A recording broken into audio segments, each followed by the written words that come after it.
So the weekly Q&A show back in effect. Share the knowledge live Q&A for DJs from the revamped office, revamped studio. It's the same spot, same building, same room, same everything.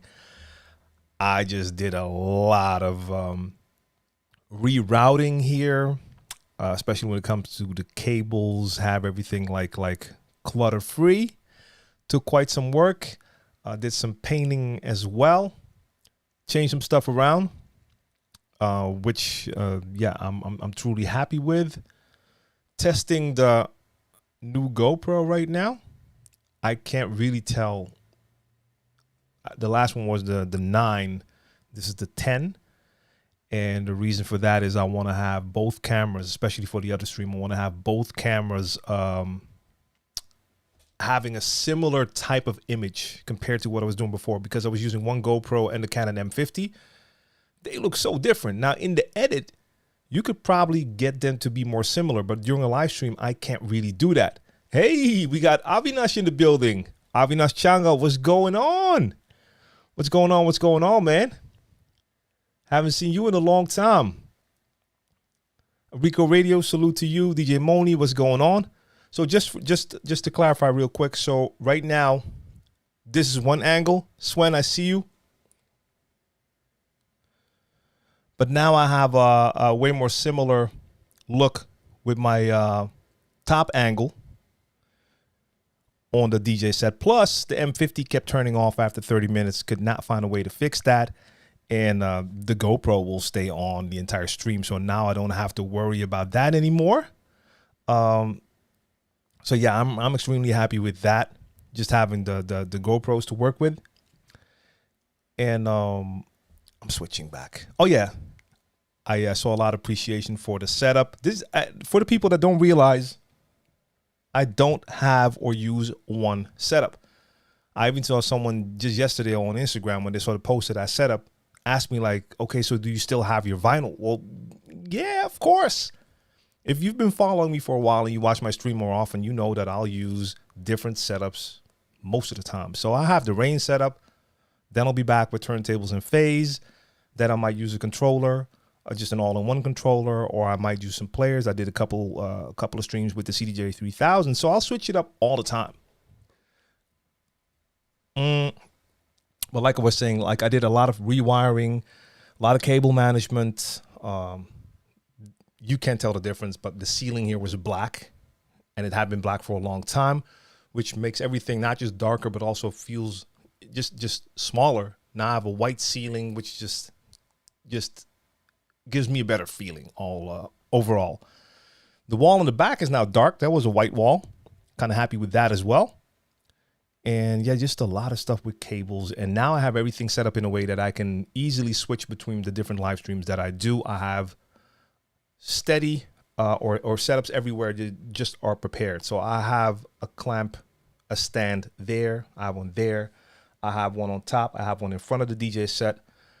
All with quick release plates and all with a USB cable and an HDMI cable right there connected. So I can switch cameras from any angle, put them in a different position without having to move everything else. My main light is here.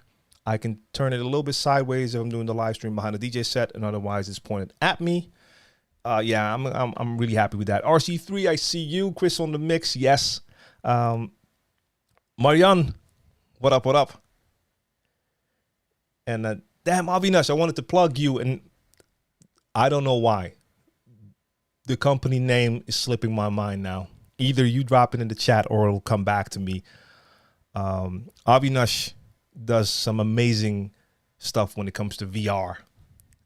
And together with Brainpower, we even did an amazing music video for one of Brainpower's songs using Avinash's tech.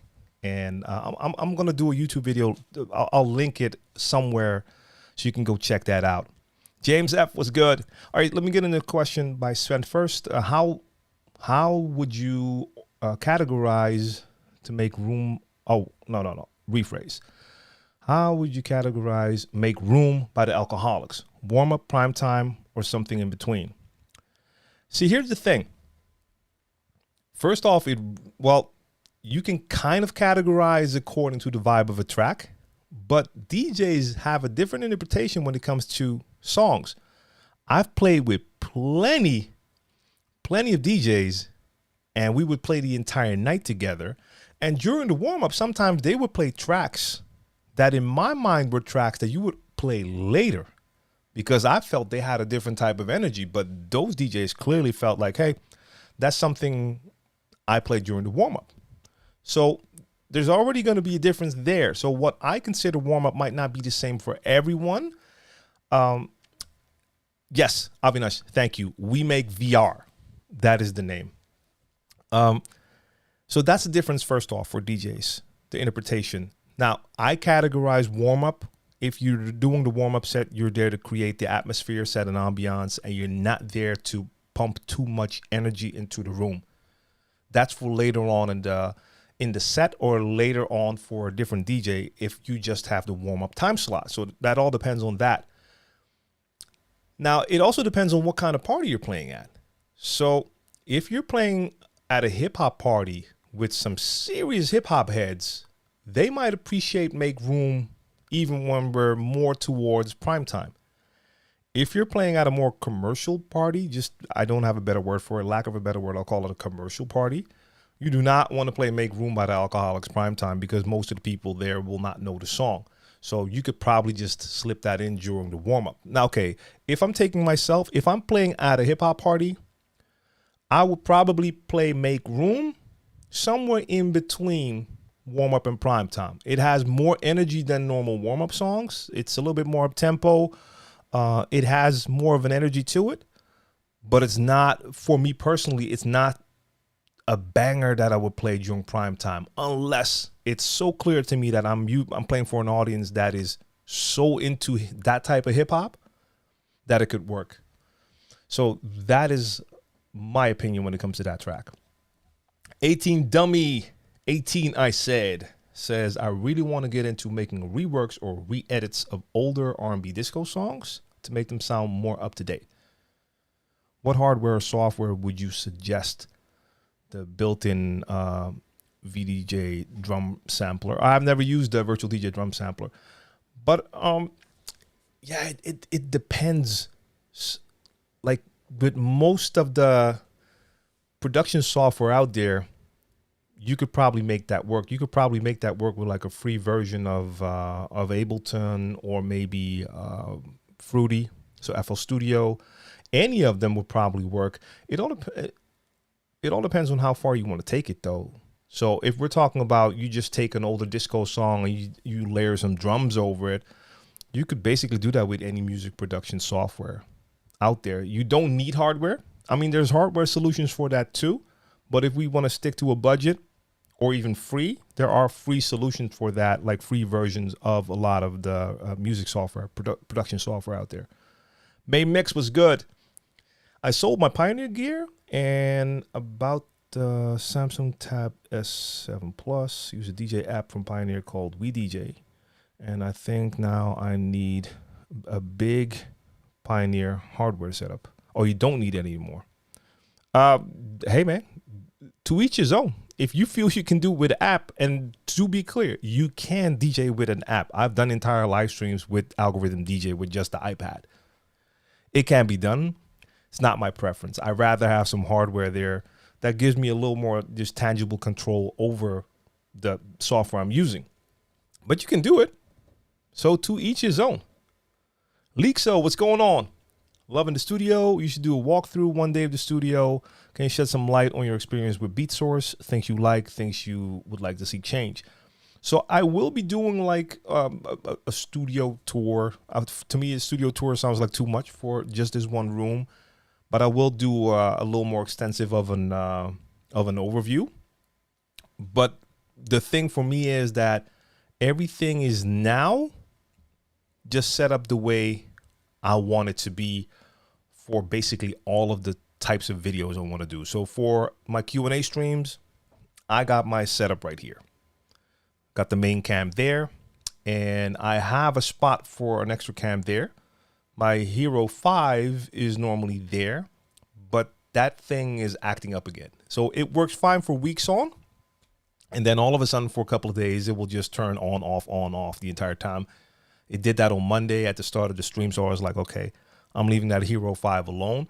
But that's supposed to be there on super wide. So it'll give you a shot of the entire studio. Then I have the other side, like I just showed you, the DJ side. Now, right above that big TV screen is another clamp for the main camera, the Hero 10 I'm using now. And then you have that one above there as well. And if I'm shooting videos for my YouTube channel, I have the option to place the video, place the camera either there, but I'm also doing shots from the opposite end, that dark corner over there. There's a lighting setup there as well. And then the camera's pointing towards this end. And then I have an entirely different background compared to what I'm doing now. So yeah, I will do like a more complete overview, show you everything that's happening here, including all the gear that I'm using, lights, you name it. Speaking of lights, that one is still all the way yellow. Let me just quickly, there we go. Make sure it's in the same setting as the key light. Marianne, are you planning to play a vinyl set more often? I'm not sure about more often, but it should be at least once a month. Normally it's the last Monday of the month. I was away for 2 weeks, away from streaming, that is, working on this studio. So I missed my last set. Maybe I'll do a catch up and do that maybe I'll do that next week. So I'll do one on Monday. Let's just do it right now. Make that, I'll make that deal with you. I'll do the vinyl set on Monday, and on the last Monday of this month, I'm doing another one. So you're going to get 2 this month. There we go. Smooth J, salute. ADM Subtrack says, in terms of creating DJ edits, mashups, etc., which a lot try to do on the fly, I like my transitions long and smooth by incorporating loops, cues.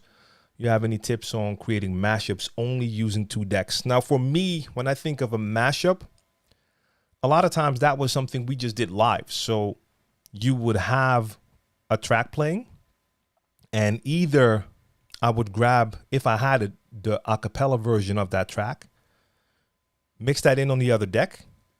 Then I'll switch from the normal version, the song version, to that acapella version. Take that vinyl off, grab an instrumental of another song, and mix that into the acapella.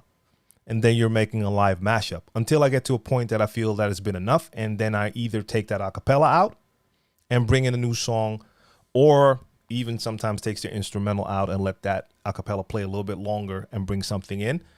That's the most basic way. Now, with the digital DJ gear that most of us use, you have the option to just set loops, and you can turn anything into an instrumental basically. And if you prefer to make longer transitions, you also have the option to do that by using either loops or cue points. So for instance, on Monday, I was doing a transition, trying to remember which track it was. I think, which one was it? No, slipped my mind. Let's not stick on that. So I was doing a transition, and when I brought the new track in, I cued the track that was already playing back to the beginning. I do that a lot. So then you're now mixing the intro of the new song into the intro of the old song. And the first 8 bars, it wasn't completely tight. I hit Q on both of them to bring them back to the start, played them for another 8 bars, and the mix was already sounding better. And I was like, you know what? Nah, it's still not tight enough. At the end of those 8 bars, I did it again, cued it back. Then I had them lined up basically perfectly. So my transition wasn't 8 bars, it was 24 bars. So you can extend your transitions with cue points as well. That definitely works. And Jesus Garcia says, would you help me get a DJ controller? I want to learn and get into it. I'm not sure how I can help you with that. And Rico Radio, yes. I'm using OBS software right now. Actually, when I just opened OBS, it gave me a notification that there was a new, or at least an update, and I decided to not update right now. I did that once before, update right before a stream. That did not turn out well. Something definitely went wrong with my stream that day. But yes, I'm using OBS, and cameras that I'm using are both, since I'm only using 2 right now, both of those cameras are going into this little device you see right here. That's my A10 Mini Pro. That's a video switcher. It can take 4 cameras. And this is also one of those things I've done. Like, everything is now, as you can see, totally set up. So I have my DJ set right next to it. All those cables are going into one sleeve. And basically I have every cable I need there. And I can switch this set out. So I have 3 power cables there. So I can take the rain set out, bring in 2 turntables and a mixer. Power is already there. The cables to go to the monitor are there. USB cables are there. Everything is there. I did the same thing with the A10 Mini Pro. I have 4 HDMI cables plugged in on this end. Only 2 are connected right now to cameras, but the other 2 are there ready to go. So it can take up to 4 cameras. And it also takes the audio from the DJ set. And it has an HDMI output, and that's going into this big TV. So on that TV, you can actually see what I can see. This is what is happening with my A10 Mini Pro. So I can see the cameras that are connected. I can see the audio inputs and everything there. There we go. And that A10 Mini Pro goes into the computer, and that comes into my OBS.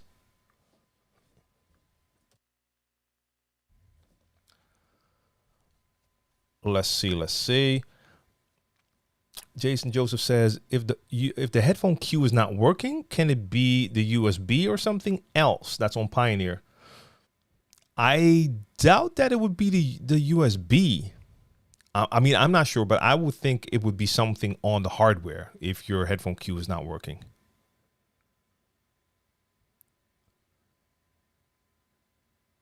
Roman was good. Suggesting for keeping up with current music. I play 3 or 4 genres of music. That being said, I think I just skipped a question about BeatSource, and that will tie into your question. Let me just quickly go back. Someone said something about BeatSource, and I forgot to get into it. Just scrolling back real quick to see if I can see it again. Where is it? 222. No. Crap. I don't see it anymore. Oh yeah, here it is. So the question was experience with BeatSource. So when we're talking about music, keeping up with current music. So when it comes to me, I mean, I have a Spotify subscription and a Tidal subscription. So when I open those up, they'll show me new music, suggest new music to me, because they have their algorithms. They know what I listen to, so they'll give me suggestions.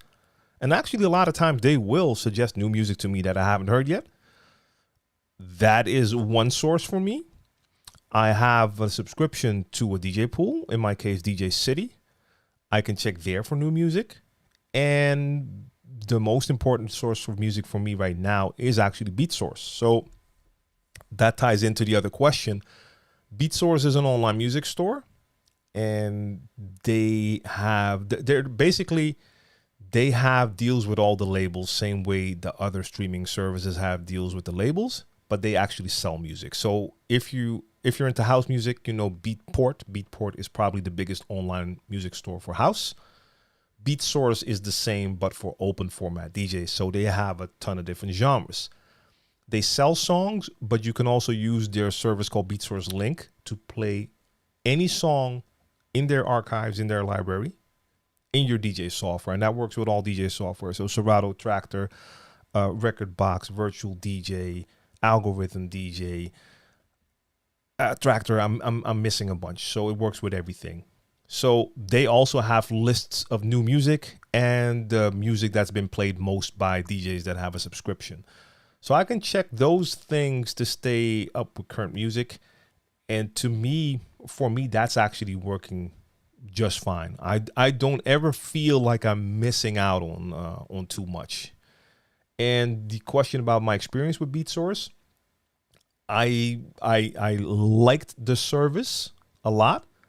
It's getting better because they now have deals with all of the labels. So the amount of music that's being added to their archives is crazy, and it's growing. Something beeped.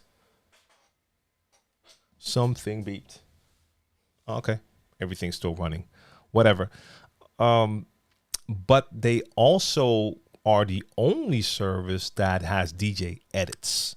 You can't find DJ edits on the other streaming platforms. Now, you cannot use all of the other streaming platforms in DJ software, but for instance, Tidal can be used, SoundCloud can be used, but BeatSource has over 100,000 edits, DJ edits. So with intros, outros, stuff like that. And BeatSource has a lot of curated playlists. So if you're about to play somewhere and you want to play, or you're supposed to play a genre that you're not that familiar with, they actually have playlists for those genres. So for instance, Afrobeats, my Afrobeat knowledge is, I need to know more than I know. They have playlists that will at least point me in the right direction. It's not just going to be some random list of songs. It's curated by DJs, so I can assume that most of those tracks are actually playable in a club setting. So that's a cool thing.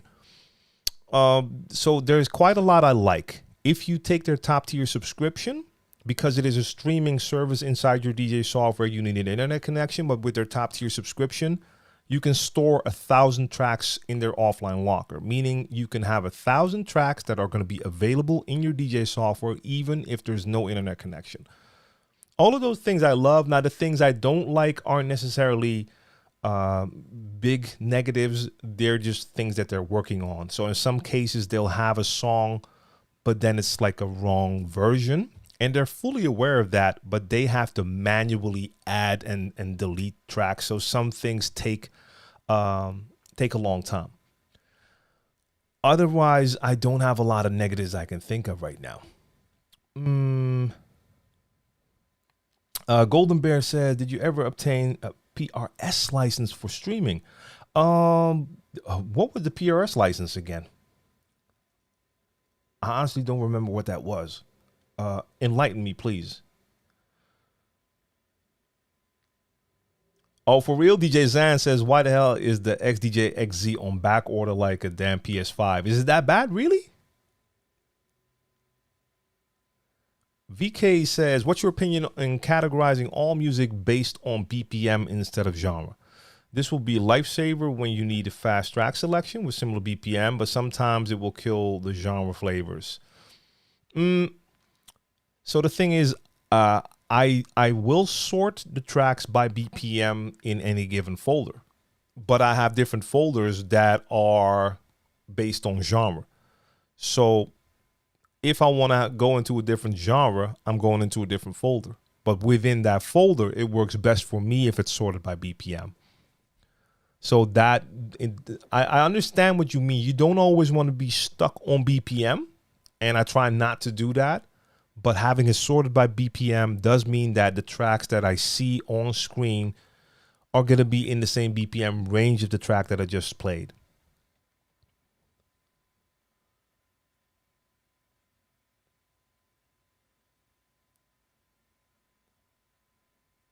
Malu, the specialist from South Africa, salute to you. And yeah, Mr. Williams, the wire management took me some time because I have that throughout the studio. So on all sides, I've done stuff like that. So I'll show that in the entire overview. And sometimes I would have a bunch of cables within a sleeve, and then I find out that, oh snap, I missed a cable, or I have to, it's not enough slack. I need to redo it.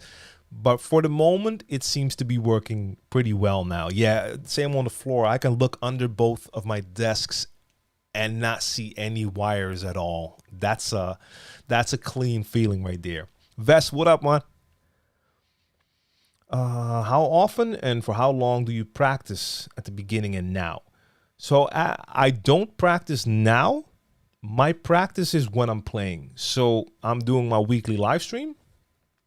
That is also my practice session because I simply don't have time for more practice, even though I most definitely need it when it comes to especially some scratch techniques. Now, I know how to mix. I don't really have to practice that anymore. But fact is, if you don't play, you will get rusty. So the weekly streams keep me, on point. That's basically it.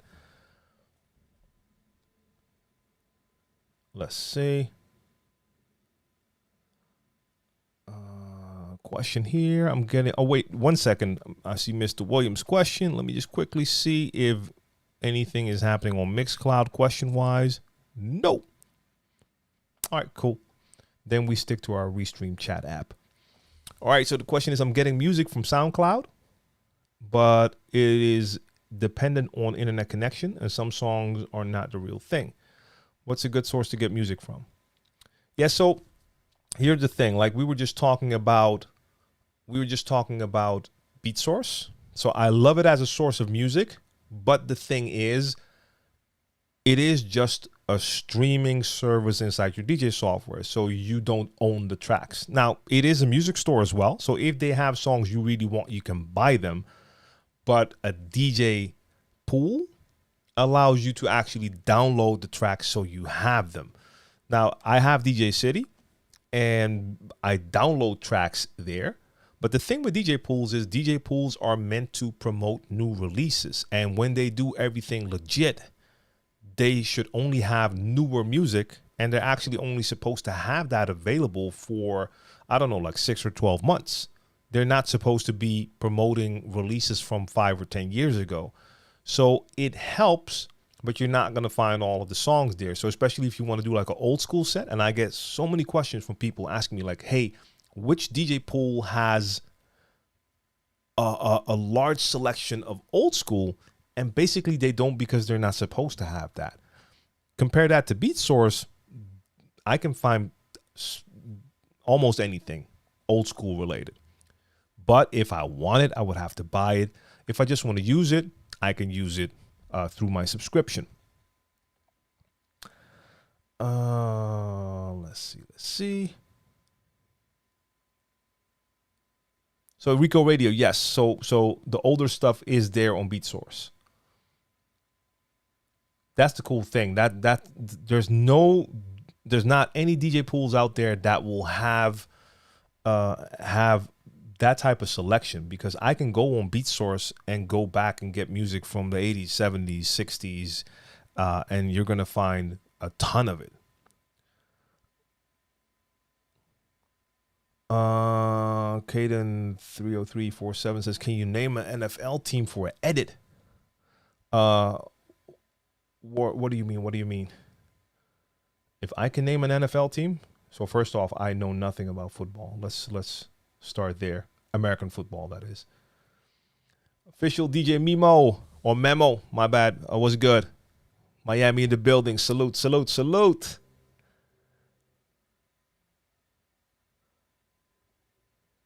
Vest says BeatSource also has some back catalog, like older stuff.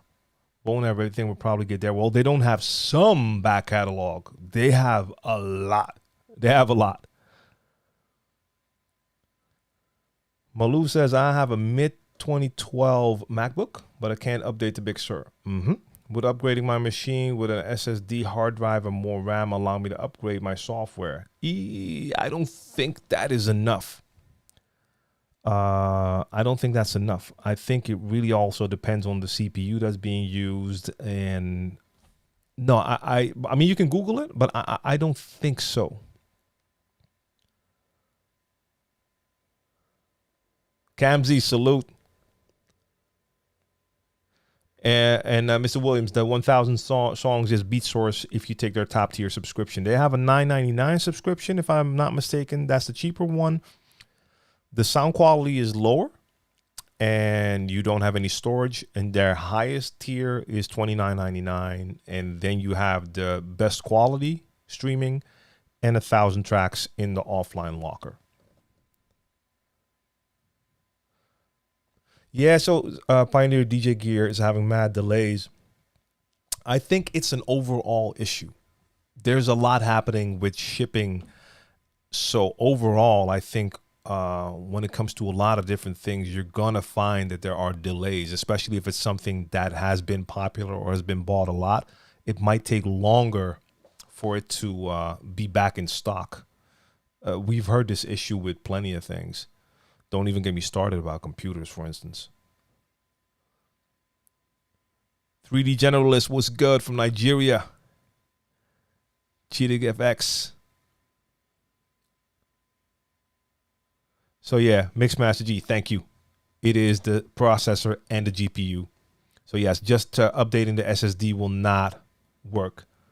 Mulberry says, are you on Patreon now? Yes, I am. Patreon.com/DJ TLM. That is the page.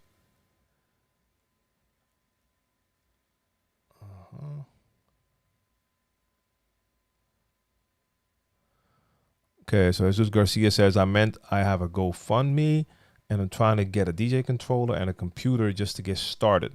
All right, so first off, just a tip.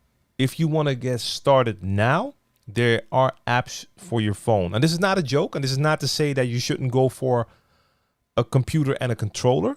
But if you currently don't have a computer and a controller, you can get DJ software on a phone and it works. For instance, if you get Algorithm DJ on your phone, you can actually DJ with that. And they have quite a few features within the DJ software that allow you to do all sorts of things, from just cue points, loops, adding samples, and the whole nine. So that is already a first step into that world. And if you don't have a lot of music on your phone, you can also use other sources. So you can actually connect to, for instance, BeatSource or Tidal. You will need a subscription then. But there are ways to get started without a set.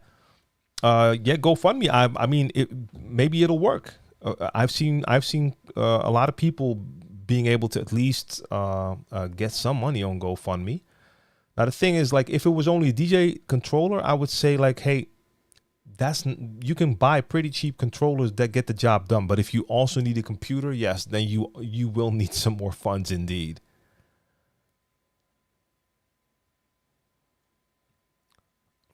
Let's see.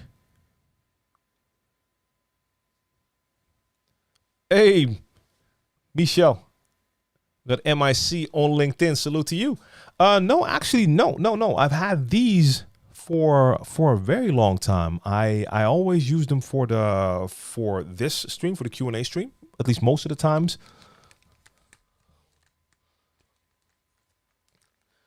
Those are my AKG, my Quincy Jones edition reference studio headphones. That's the Q701. Yeah, the Q701 Quincy Jones. I mean, these are not for, you don't want to use them for DJing or anything like that, but they work great for this. They're comfy, they're over ear. So yeah, anytime I'm streaming, I'll just have these connected right here and ready to go. VK says, give us a small baby scratch live. I mean, the DJ set is right there, but no. I'm not getting up to date. But the fact that I do have all of the sets like ready to go will allow me to maybe say like, hey, for a future Q&A, we'll add that. Or if I want to talk about something specific connected to that, I could actually do the switch and do something live if I want to show an example. In this case, no, I'm not doing it today.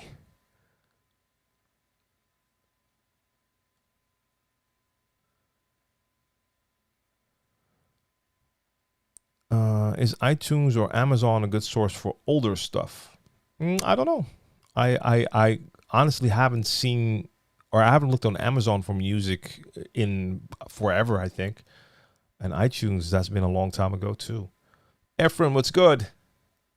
The new Engine DJ OS. I've downloaded it.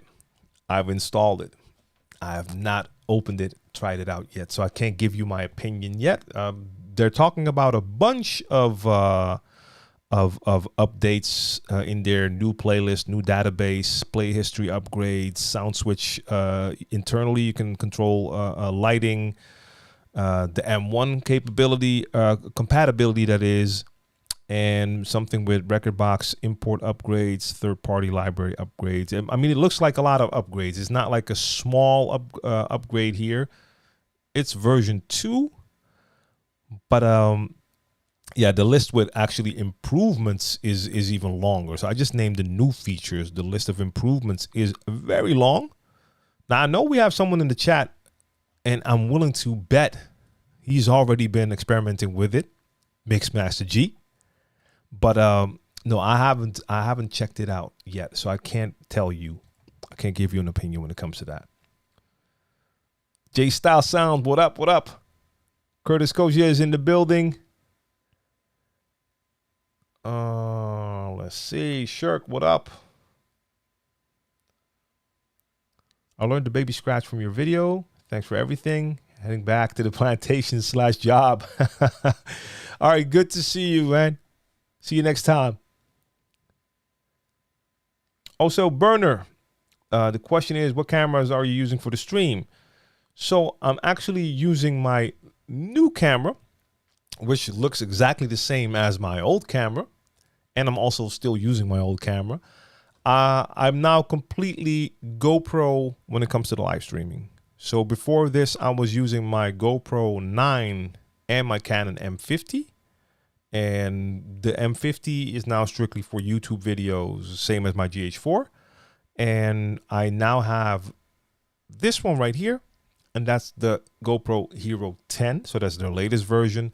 And the other angle you just saw, that's my GoPro Hero 9.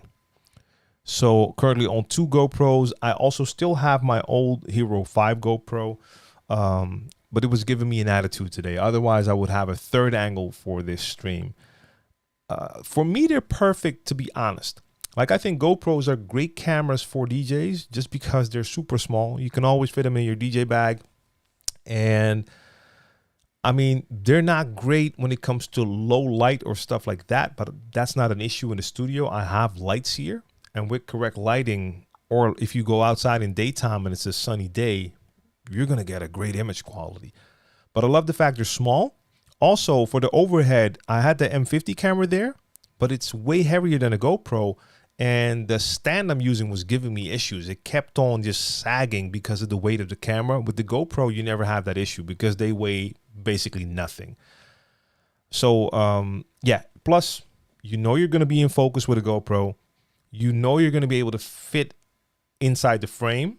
I mean, I'm using the no, I'm not even linear. I'm using the narrow mode. So this is the most narrow mode that this GoPro has, and it's literally almost in arm reach. I can almost touch it now. So it's not that far away, and it's getting this. And this is the smallest frame size you can get. I can go linear, that's already wider. Then I can go wide, that's a lot wider. And I can even go with the super view. Then you're going to see everything wall to wall and beyond. You're going to see everything that's almost right next to that camera. So they're great for DJs. You can have them right next to your set and be able to film yourself. Same when I'm normally shooting my stream, like for the people who watched on Monday, I have that GoPro not much further than this away from me, and you see the entire set and me in the frame. Yeah, that's why I love them. All right, let's see. So Vess, I need to test Engine 2.0. Fidel says, I have this bar nearby in which I really want to get a DJ gig. What will be the best approach? Well, first off, you definitely have to go network. Are they already doing events there? If so, make sure you check out what kind of events they have. Are they already attracting the type of people you would want to play for? Make sure you go and introduce yourself to the promoter, the owner, the DJs that play there now, the staff. Make sure they know you. That is where you begin. And then you network. I mean, if it's a bar nearby, you need to go do that in-person networking. Look, it will be great if you also have material. So if you network with them, that you can like let them hear a mix by sending them to a site or a link, or give them a mix on a flash drive. I don't even want to say CD anymore because a lot of people won't be able to play a CD. As crazy as it sounds, but we're living in that era already. But yeah, you have to go network in person for sure. Black Classic, what up? Is the Denon MC7000 still a good controller? Yes. I mean, yes, but also it really depends on what you're looking for in a controller, like what type of features you're looking for. But what I remember from it, and to be honest, I've never used it, but I've actually done a demo for Denon talking about it. So I used it during the demo. It had a lot of features on there. So I remember it was feature packed. So that was a couple of years ago. I mean, I can't really see how it wouldn't still be a good controller now, but it depends on what you're looking for. All right, so Mixmaster G has been using it for 5 months now. Engine 2, not really worth the hype, but it's okay, but not a lot better than what they had. Okay. Anthony says, what kind of speakers would you get for a Twitch setup? Any advice for a beginning DJ? How do you get a routine or a set started? Anthony, so you're talking about just speakers for yourself, like DJ speakers that you hear your music through. So you're going to do DJ sets on Twitch. That's what I have to assume in this live stream, that's the topic. You're not a gamer who wants to do Twitch. I mean, for me personally, I can't make a lot of noise here, so too much volume is not important for me, but I have speakers that actually can go loud. But I think there are very affordable small speakers. Like, look, there's a lot you have to take into consideration.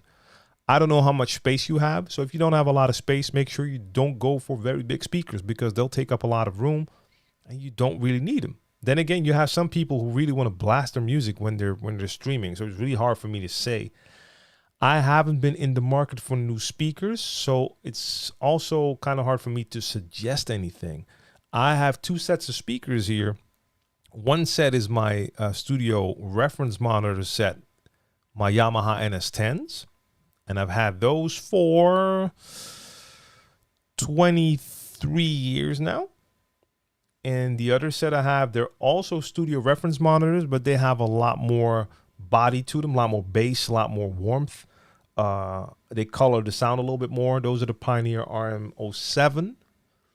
And those are the ones that I mostly have on for during my stream, just because they have a little bit more bass in them. But I don't have my volume that high, though.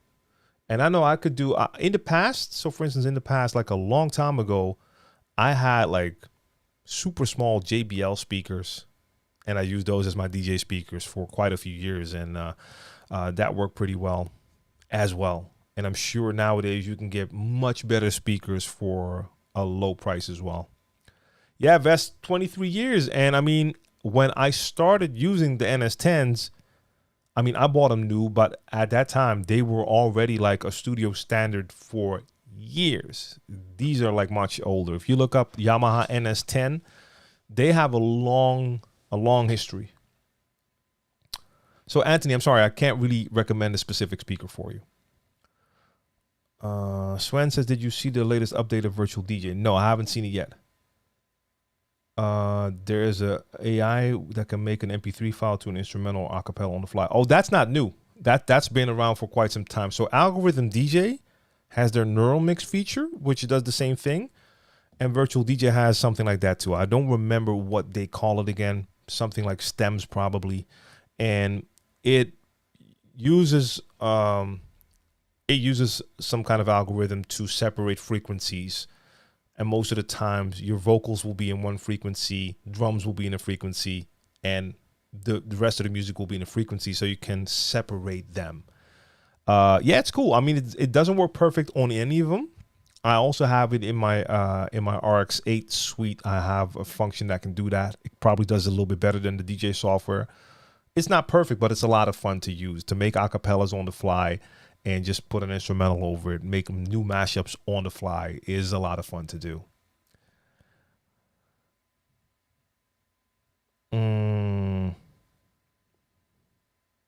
DJ Zan says, now that you bring it up, does your GoPro ever overheat while you're live streaming? So no. What I do is I do not have batteries in my GoPros. So they're just taking power from the USB. Oh, I do have to add both of the GoPros have the media mod. So the media mod is a case that you put around the GoPro, and that gives you an HDMI out. You still have your USB-C in, and it also gives you a headphone jack for external microphone. So not a headphone jack, but the 3.5 jack, mini jack for microphones. Because the old GoPros, like my Hero 5, it had HDMI out. The newer GoPros don't have that. My A10 Mini Pro takes HDMI. So I needed to have that HDMI output. So they both have the media mod with HDMI out, and that goes into the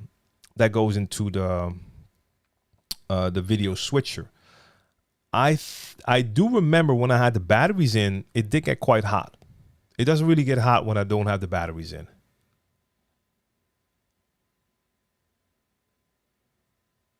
Oh, Avinash, kinda.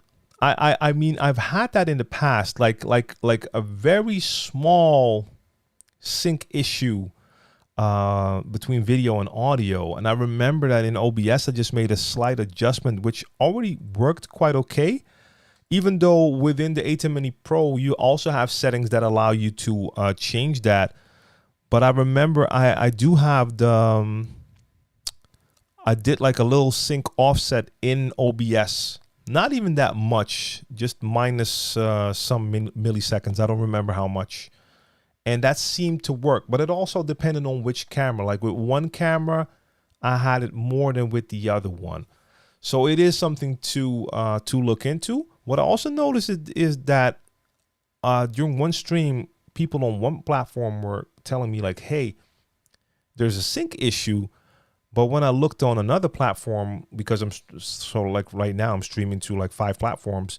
On the other one, I didn't clearly see that issue as much as on the platform they were using. So, but yeah, you can run into little issues, but it's not like crazy. It's not like old Kung Fu movies where you can clearly see like a bad overdub type of situation happening. Let's see.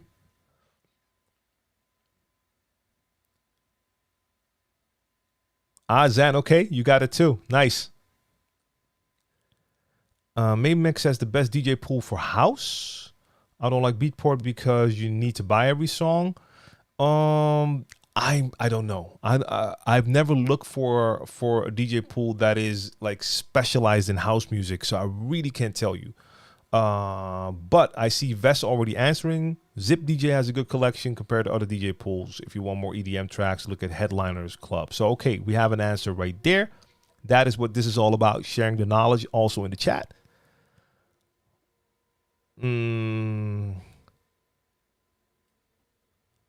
Let's see.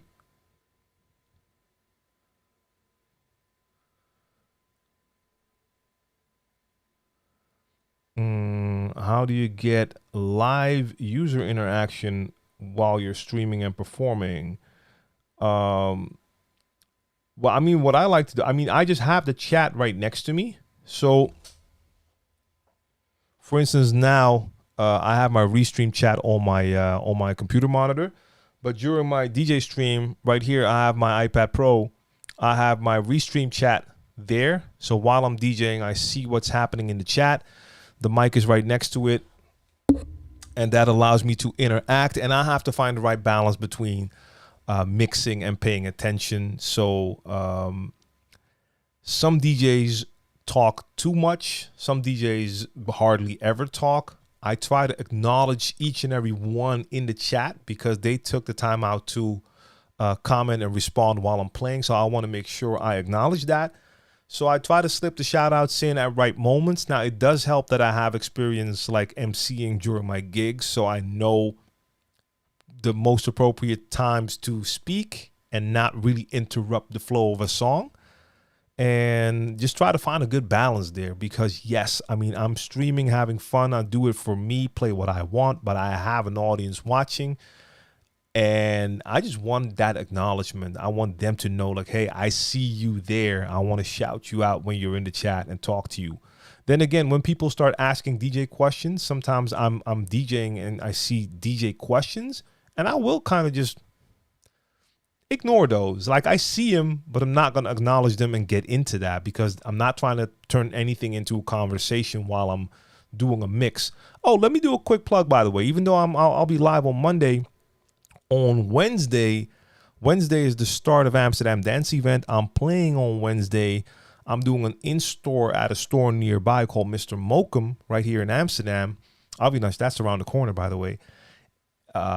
If you're still in the center area. Oh, wow. I just literally touched my watch and set an alarm.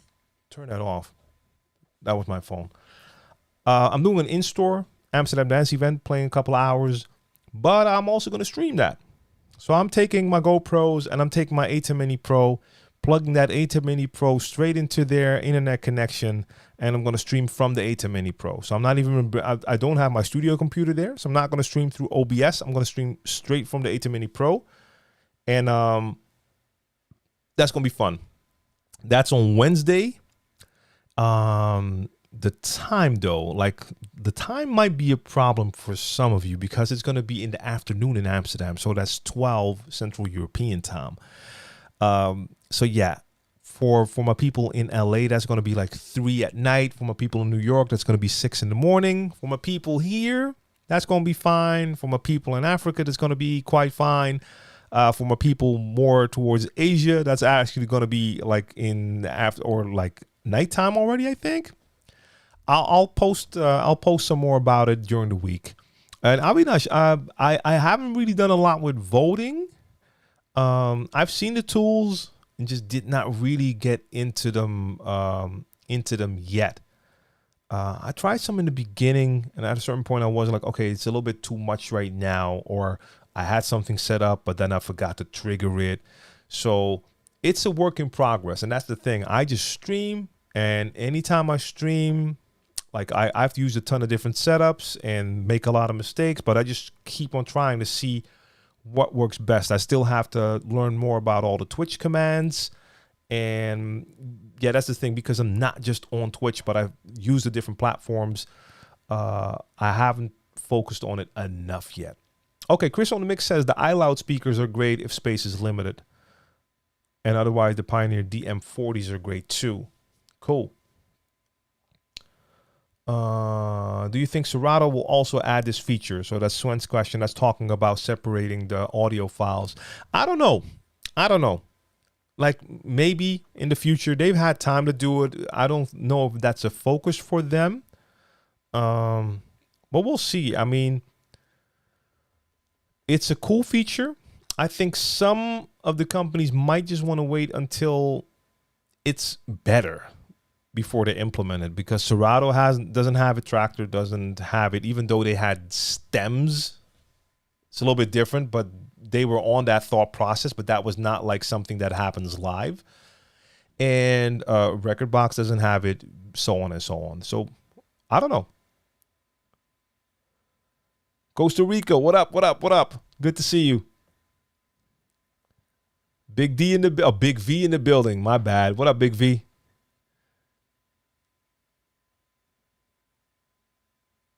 So Malu, my time zone is Central European time. So for instance, right now it is 9 p.m. where I'm at.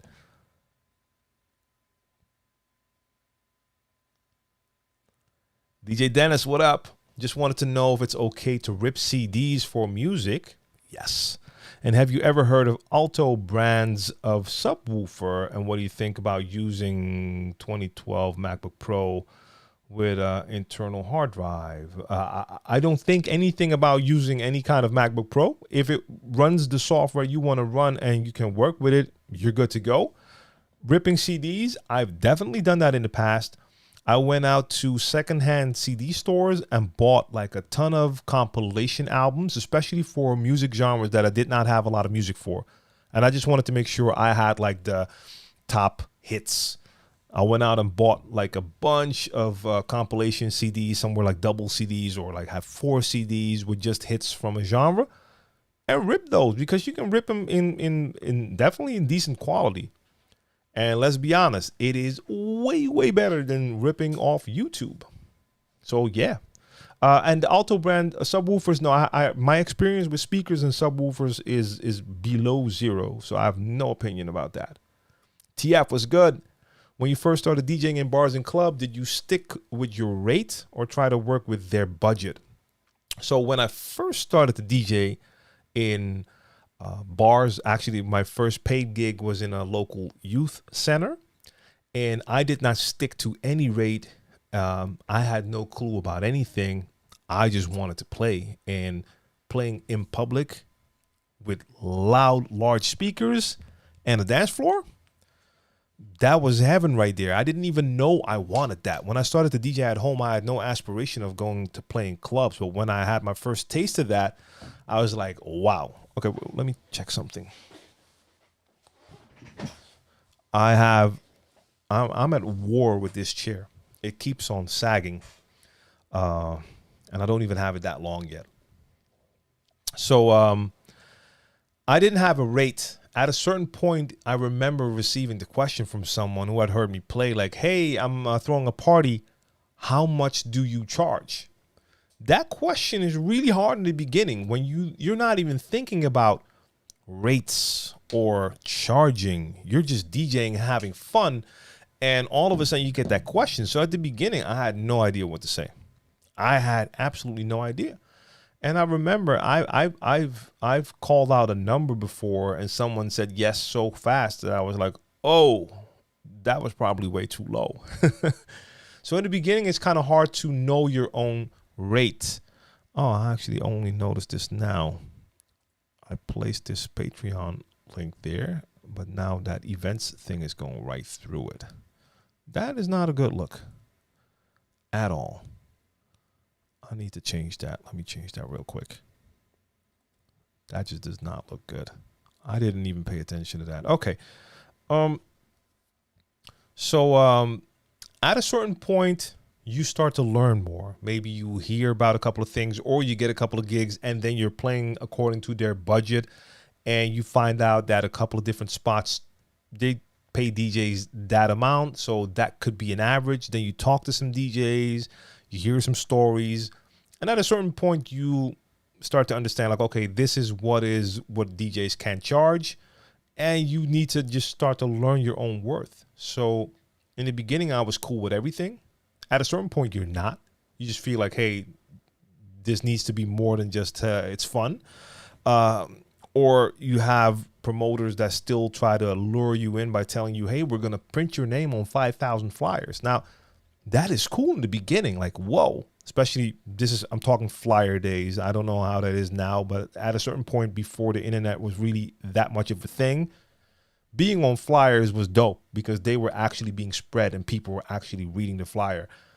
When you've been playing for a couple of years and people still want to lure you in by telling you we're going to print your name on flyers, you're like, yeah, okay, that's not going to pay the rent. So let's talk about money.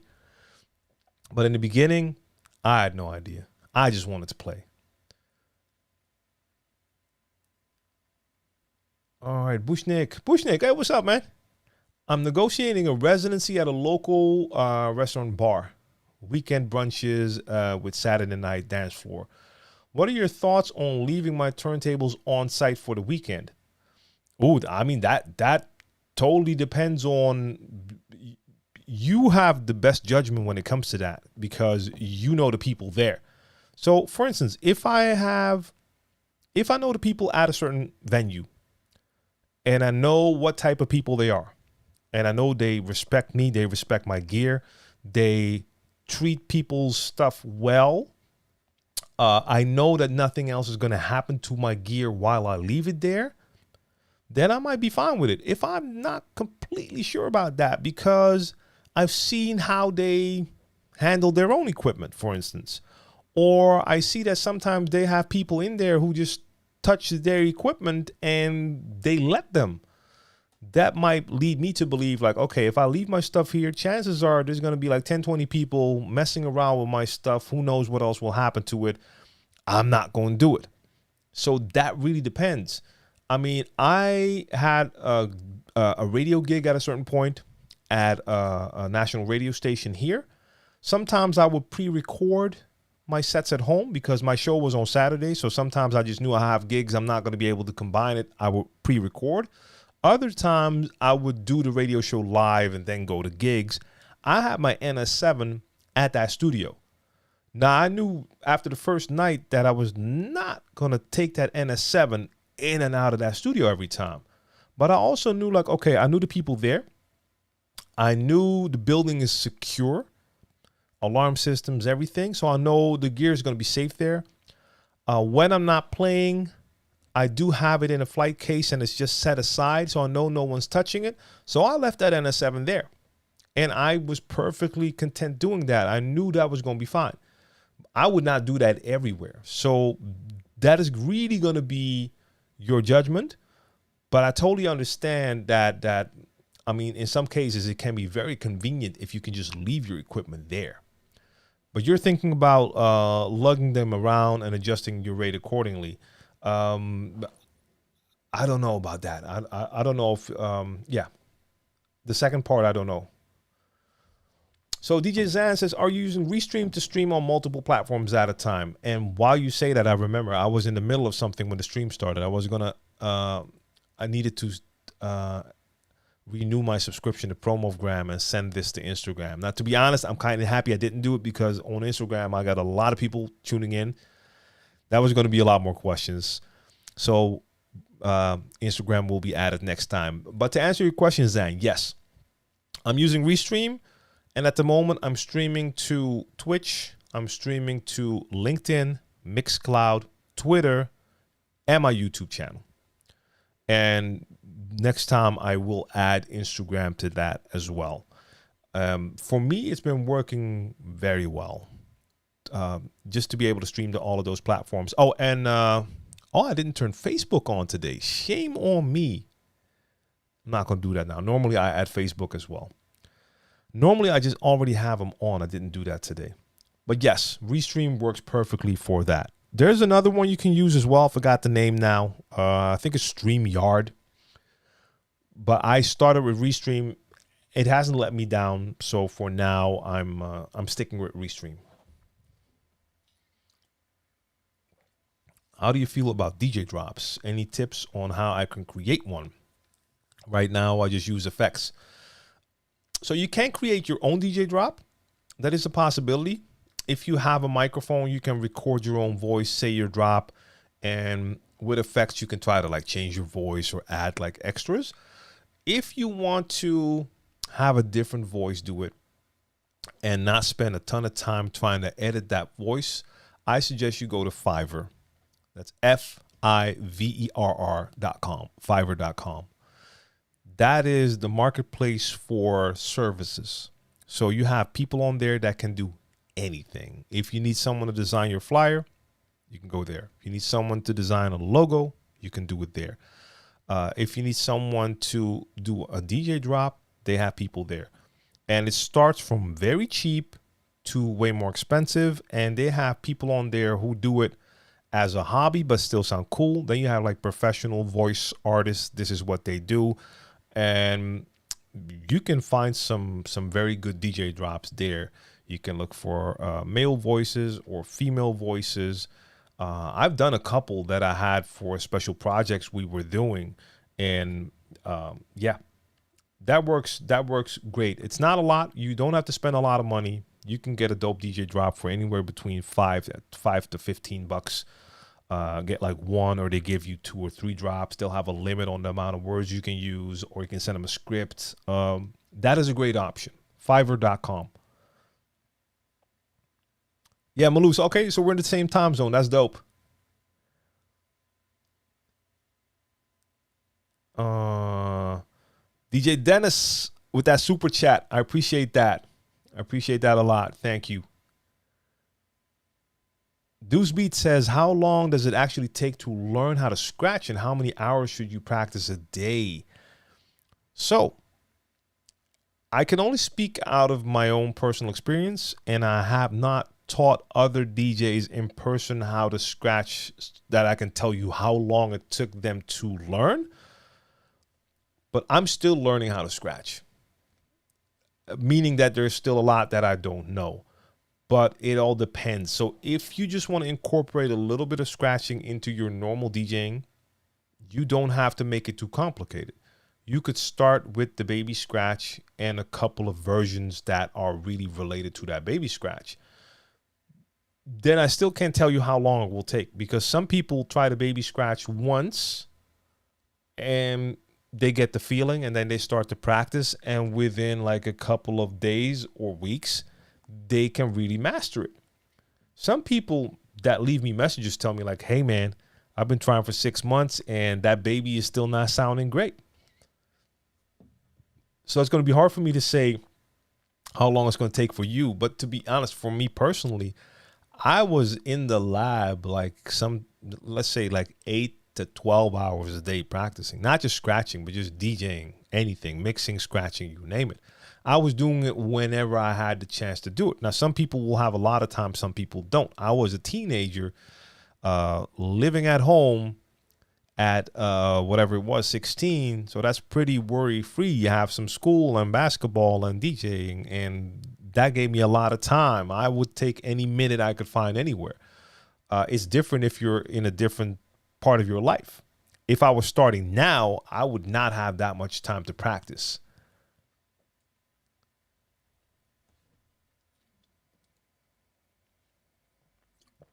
Sven, schönen Abend noch. Are you going to be there Monday? Bis Montag. Otherwise, I'll just see you during the next STK live. Does it seem like a lot to deal with, or you just kind of go regarding to Restream? No, I mean, Restream, it's not that hard, because once it's set up, you go to Restream and you link accounts. So you link your Twitch. So you need to go to Twitch. You need to get your Restream key. You enter that into Restream. Set it up. Done. You do that for all of the different platforms you want to use. Now, with some, it's different. So, for instance, with LinkedIn, you have to apply on LinkedIn, and they have to approve you for live streaming on their platform. But then you do the same thing. And I've done that with all the channels. On my Restream dashboard, I only have to toggle on off to which of the platforms I want to stream. And in this case, I wasn't paying attention because I did not even turn Facebook on. But in OBS, the stream goes to Restream. So I'm still just sending out one stream, and without me having to do anything except the toggle on and off, Restream does the rest. So I don't have to pay attention to that. Now, I use the Restream chat app. That's the one I'm using right now, because it takes all of the chat from YouTube, from Twitch, from LinkedIn, from Facebook, I believe even Twitter. The only one it doesn't take is Mixcloud, unfortunately. So I do have to manually check Mixcloud. So during my stream on Monday, for instance, I had my iPad with Restream chat, and right next to it, I had my other clamp, and I just put my phone in there, and I had that set to Mixcloud so I could see the Mixcloud chat at the same time. And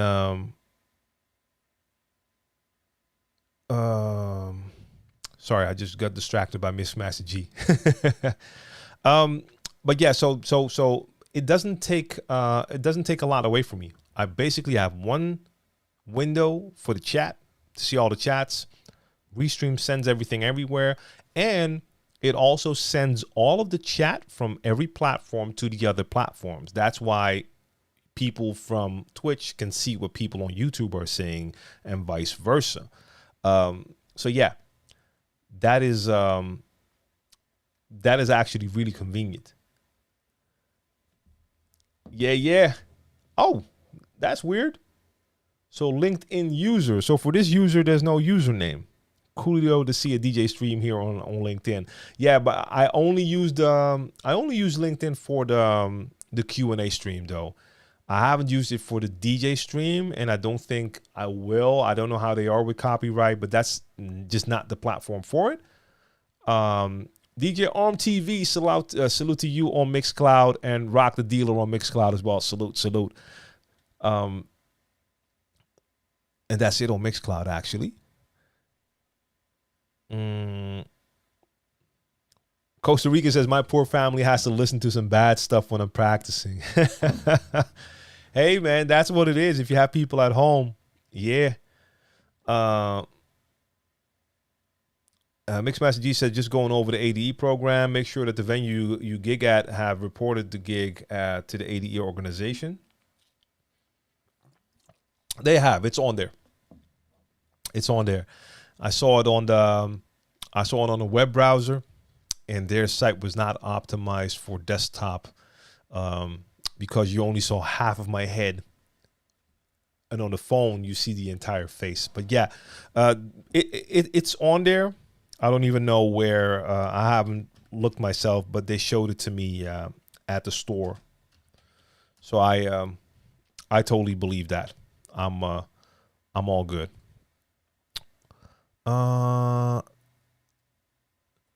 Yeah, Amsterdam dance event. I'm on the website right now. Mr. Mokum in-store session. So they have it, which means that their venue should be on there as well. So if I click on their venue, I should be able to see all of the days. In-store, dig and dance, DJ TLM. Yep. So it's on there, but it's probably a mess. It's always so many events going on at the same time. Okay, what is that page doing? Nothing? Oh yeah, there it is. I'm now looking at my own page. Oh, I'm on a desktop and I can actually see my entire head on here. So yeah, it seems to be working. Cool. And the cool thing is I'm all caught up when it comes to the chat. Skillmonger was good. So that's nice. Right, so I can delete these, get these off here again. So again, next Wednesday, I'll be doing a live stream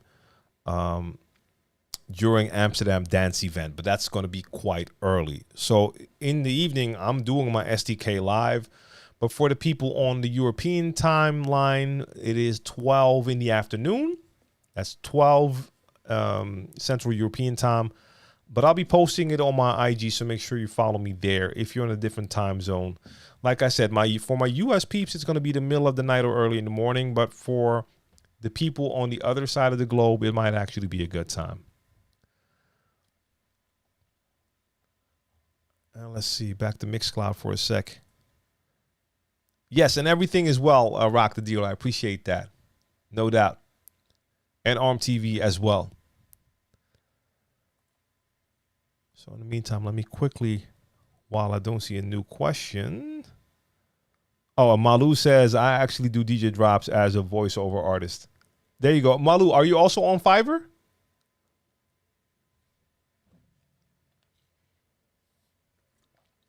And in the meantime, yeah, I need to renew my subscription. So I was using a service called Promogram, and that allowed me to also use Restream to send to Instagram. I know there's also Yellow Duck, but Yellow Duck wasn't really working for me.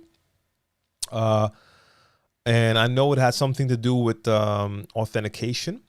But with Promogram, it was really just working really well last week, or last time I did SDK Live. Yeah, that's the only thing. I mean, the services are great, but it does add up because all of those subscriptions cost. It's not the cheapest. It's like $12.50 per month. Yep. So that's going to be just for the SDK Live. So that's for 4 streams a month. So yeah, I'm still paying like three something per stream. So Costa Rica, like yeah, basically that's what I'm just mentioning. So when I was on Instagram, it was just for the Share the Knowledge Live. So that will not be taken down. But I'm pretty sure with music, it's going to be different. I might try it one time, but I don't really want anything to happen to that page. And let's see. Yeah, nose down on the desktop. Okay, got you. And so Rico Radio, I haven't done a raid train. We were talking about it here a couple of weeks ago, and I will eventually organize one myself and just do it with my own following here on the stream. So at a certain point that will happen. AC1 Music, Amsterdam in the building, ja toch. And Feed Me CDs. Favorite CDJ, that's an easy one. CDJ 3000, all day, every day. That is my favorite CDJ. I wish I had them. They're that dope to me. Yeah. And I'm hearing that clubs are already catching up and that more and more spots are starting to get them. So eventually I'll be playing somewhere where there's a gig and they have the 3000s and I'll be like, oh, okay, I'm going to go for that.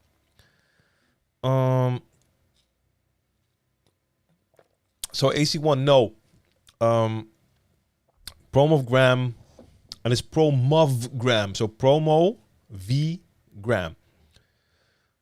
So what they do is they allow you to just send a stream to it's like a conduit. So they give me a stream key that will work for Instagram. So I'm sending Restream to Promogram, and that can send the signal to Instagram. So yeah, but that subscription cost will almost cost me as much as my Restream subscription. So it is, I have to consider it. Like, I mean, I love the services, but it all costs money, man. And it's not like money's been coming in like crazy for DJs, right? Yeah, Malu, you can definitely take a look at Fiverr. If it's like something you do on the side, it's a great outlet to have yourself on there for sure. Hey, we got Queen Caesar in the building. What up, what up, what up? Salute. How are you routing your audio from your DJ equipment to your stream when you DJ? I'm struggling trying to get audio quality audio and video. I have to use StreamYard for all my streams due to my old computer, and it's all a mess. So my audio for my DJ equipment setup is actually super basic. Let me get this out the way again. So I have the DJ set here, and from my DJ set, I have an output. I can't point to it. Let me get up. No, it doesn't matter. I don't have to get up. I'm just going to talk about it. I have an output from my DJ set going into the A10 Mini Pro right here. So this device is sending the video feed and audio feed to my computer. That's the way I do it for the mixed streams. So instead of sending the DJ set's audio to my audio interface on my computer, I was just like, no. I'm going straight into the A10 Mini Pro, and that sends the video and audio to the computer. Yeah, that works just fine. Sir Jazz, yes, thank you. That chord management, I mean, it only works because I decided to go for a standard setup. So everything same here, like from my computer, I have like a ton of USB cables coming out, all going into one sleeve. Then here behind my desk, I have a couple of those sleeves, everything tucked away. It does mean I have to just leave it as is, but that's why I made sure that in advance I placed setups everywhere. So I have this one here, USB and HDMI right there for a camera. I have the same thing here by the side of me. You can't see it now, but right here I have another one. I can place a camera there. The HDMI, USB are already there. Then I have one behind that TV. That's the main cam when I'm doing my DJ sets. Everything is there. And then I have the one for the top view. So everything, I had to make sure when I was redoing the whole studio, I had to lay all cables down in the exact place where I needed everything to be. Once I was sure everything was right, and I had to redo things like 3-4 times because you forget, like, oh damn, I also need a cable for that or this, or power management. Damn, I need to reroute it. But now it's all set up. I have the lighting everywhere, the cables are everywhere, so then I could start to put stuff in sleeves and have it nice and tidy. So it's a good feeling now that it's done, for sure. And Queen Caesar, then if I'm doing this stream, for instance, it is a little bit of a different story. So the cameras are still going to that A10 Mini Pro. But in this case, the A10 Mini Pro is only sending video to my computer. And the Rodecaster Pro here, that's what I'm using now with the pod mic. That is also connected to the computer through USB. That is sending my audio signal there. Let's see. I think I missed. Oh no, there it is. Okay. So this coming week, I have landed a gig with Amsterdam Dance Event, and I want to upgrade my social media quickly. So I get 1 or 2 press photos, and I think it is wise to archive some old stuff, right? What is your advice? When the flyer is released, I want to be findable, or at least that not the profile makes a booker or run away. So here's the thing. It is going to be pretty hard to grow a social media page on whichever platform in a week. That just really doesn't really happen. Now, you are definitely right.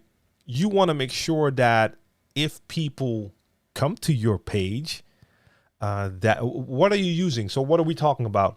So your social media quickly. Do you mean everywhere? So are we talking about that you're going to try to make everything look great? That's going to be tricky. But yes, you want to make sure you have a couple of good photos on all pages. And if possible, if you have like some old gig footage, it will be dope if that footage is on those platforms for sure. But being able to grow it in that time, like that's not really going to happen. But let's say that people see you during ADE, you want them to still after the fact be able to find you. But yeah, like growth is gonna be really hard to do, like just like that. I'm DJ Machiavelli. You need a DJ drop. Well, you need to talk to Malou the specialist, who is right above you, a couple of posts above you in the chat. Because Malou does voiceovers and drops. So there's business to be done right there.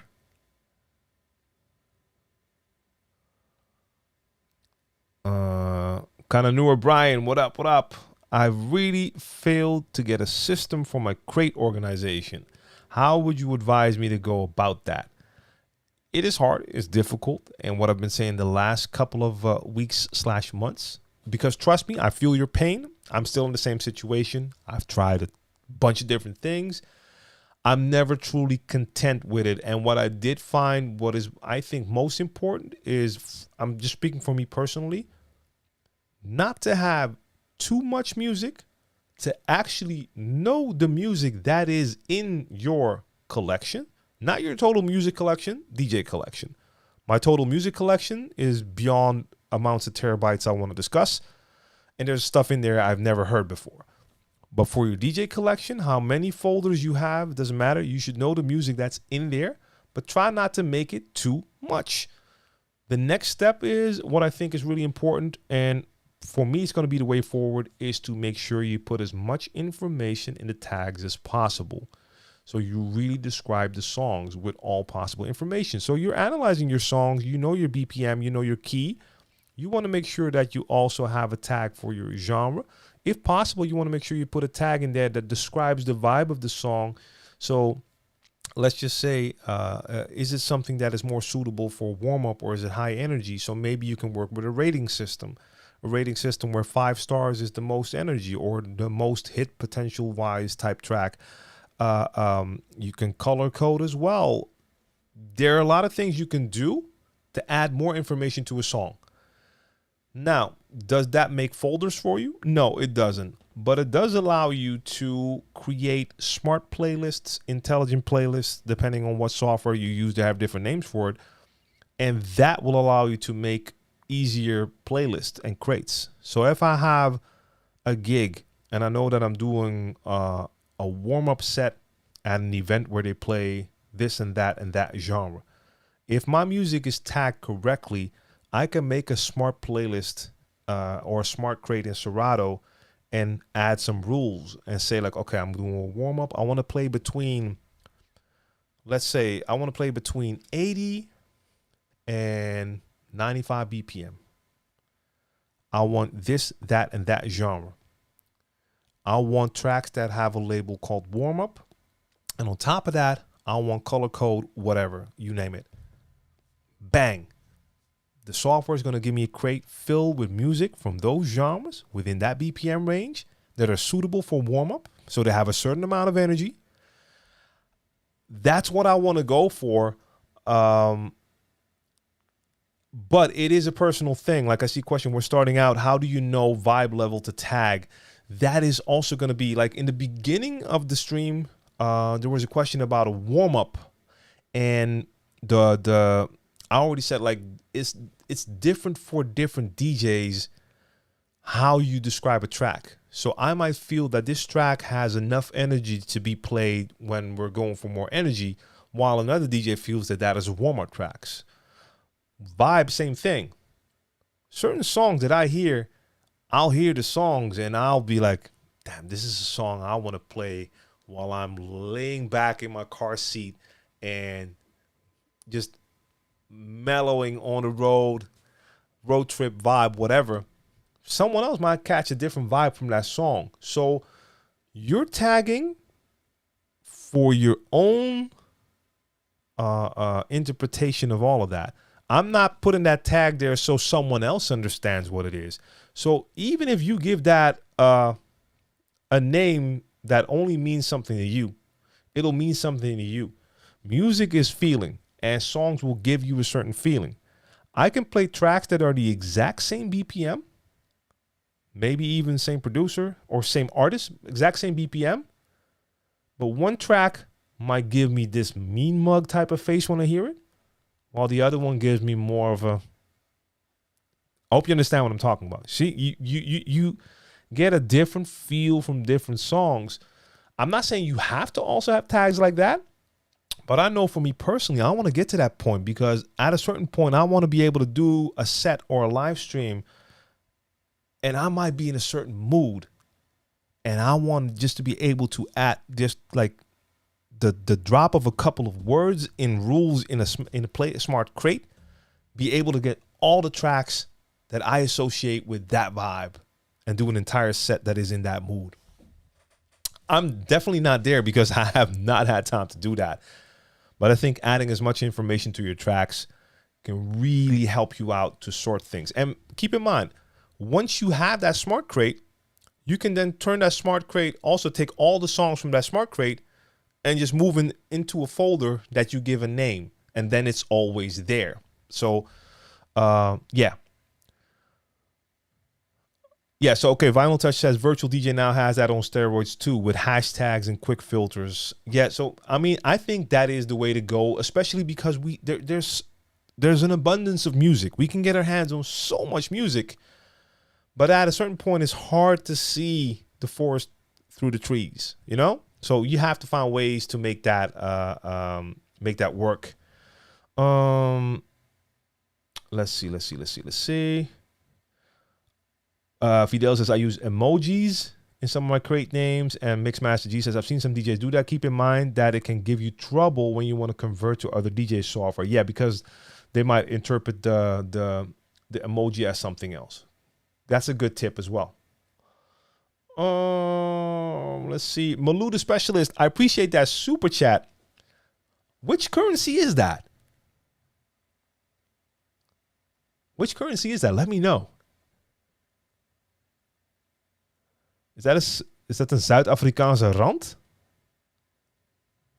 Or am I totally mistaken? That's what I'm thinking of when I see that. Like, what else would the ZA be? South Africa. I know you have the rand there as money, right?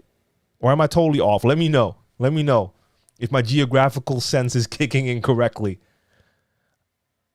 See, South African rand. But it's not even South African, it's Zuid Afrikaans. Yeah. Do you speak Afrikaans as well? That's always trippy to me when I hear people speak Afrikaans, because it sounds, I mean, there's so many Dutch words in there. That is, that's always a trip for me to hear. I mean, the history is not cool. Why? That's a fact, but it is a fact that there's a lot of Dutch words in there. But I appreciate that super chat, yo. Let's see. Sir Jazz says, I have a few gigs where I have to travel out of the country. I have the Rain 12s and 72 Mark II. What case do you recommend? I'm nervous taking my babies on the road. Ooh. But is that the only option? I mean, to be honest, I've done gigs, DJ Conscious, appreciate that. I've done gigs overseas where I brought my own equipment. I've not had a great experience with that. Rest in peace to some of my Vestax turntables, my PDX 2000s. I remember bringing a set of brand new Vestax PDX 2000 turntables. And when I got to the destination and I opened my flight cases, 6 out of the 8 legs of the turntables broke off. Now, in the flight case, I mean, it was still fine. I could put them underneath and it would stay in there, but damn, you know what it is? Like flight cases can be pretty strong, but people do not respect your gear. I've had it happen with one of my vinyl cases. I mean, you can see the yellow case there. I had something similar to that one. I bought it brand new when I was in New York. When I came back to Amsterdam, it had a dent in it. The side, it looked like it got hit by a Mack truck. And I put stickers on flight cases like fragile. They do not care. I don't know if I want to travel with the Rain 12s and the Rain 72. Or you need to make sure you have them insured. But if there's a possibility, I mean, is it possible to just have gear there? And I mean, maybe you really want to play on the Rain 12s and it's hard for them to get them. But yeah, I mean, it scares me just reading that, to be honest. It scares me just reading that.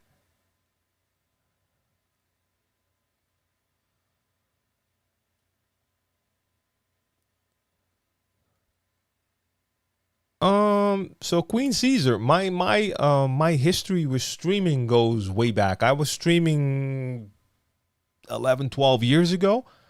At that time, I was using a webcam.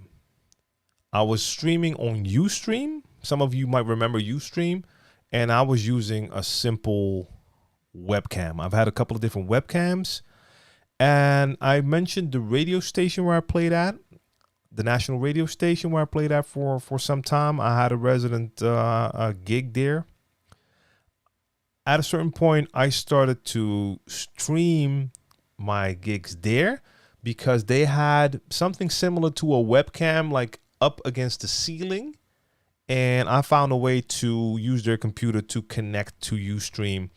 And that allowed me to also stream from the radio station. But that was the setup I was using. I got into using the A10 Mini Pro when I started to stream again about a year ago. I've had my Twitch account, for instance. I've had that for years, but never used it. And I think I started last year in September to really stream. And at that time, I was like, okay, I'm not using webcams. I have all sorts of cameras here, but I need to connect them to my computer. What am I going to do? Now, I already knew that I wanted to do multiple angles. So if I was going to go for a video capture device, I mean, you have those as well. Like one of the, what are they called? Elgato has a couple different ones. You have a couple brands that have them. that are just USB devices. You just stick in your computer and you can connect your camera through HDMI. But at that time, the A10 Mini Pro was there, and I was intrigued by that. I was like, okay, I can connect 4 cameras. But what I love about the Pro, the one I have here, is it also allows me to stream straight from the device. And when I started a year ago to do my streams, I actually had issues with my computer here. And during the first 3, 4, 5 streams, I actually had to stream straight from the device. I started on the computer, but my computer would crash. I would get that blue screen of death. The great thing about that device is, even if I'm streaming from the computer, if the computer crashes, all I have to do is hit the on air button on the A10 Mini Pro. And I've set it up so that it has the Restream stream key in there. As soon as I hit on air, it starts to broadcast the Restream. And Restream just saw like, oh, hey, wait a minute, we just lost the connection with the computer, but oh, here's the stream again. And my stream continued. So for me, that is a lifesaver. Now, I fixed the computer. Since then, it's been working great. But now that I've had the setup, even though I haven't used it for streaming like that in forever, I have Ethernet cable in there, so it's set up. I did make one little thing happen. There's one cable right there at the end that is not going into the sleeve. The reason for that is that one little cable there, that's the power cable.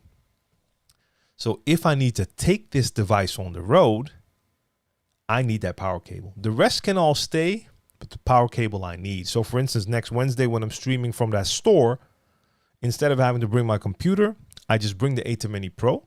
They have an internet connection there. So I told them all I need is like one spot on your modem and or wireless router, sorry, no, not wireless.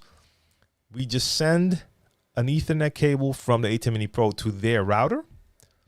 Then I'm connected, and I'm going to bring 2 GoPros, plug them into the A10 Mini Pro, and when it's time to start, I hit on air, and then we're there. Now, I'm not going to have everything that you see now. So you don't have the chat window happening and all of the other things, even though I can do a little bit of overlays in the A10 Mini. It's not like OBS. OBS gives you way more options. I have to leave that behind. So I'll have my iPad there so I can see my Restream chat app. That allows me to communicate. And yeah, but I did not start out with that, but I love having it now.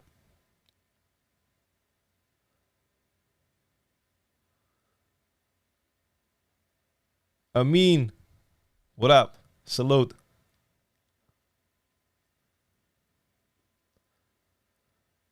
Yeah, vinyl touch. I mean, on the one hand, you have a point. Like the Rain 1 in the flight case would just be a lot easier to travel with. But then again, I don't even know if I want to send that.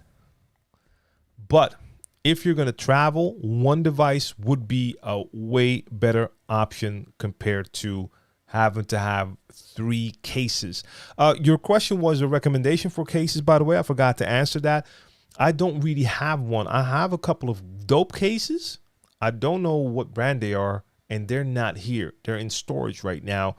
So I honestly can't tell you which ones you should get.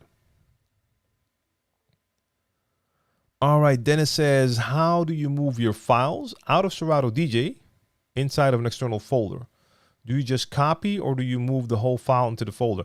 I believe you can just, if you have the Smart Crate and you see the tracks, that you can just select all, and then you can just drag the tracks into a separate crate, if I'm not mistaken.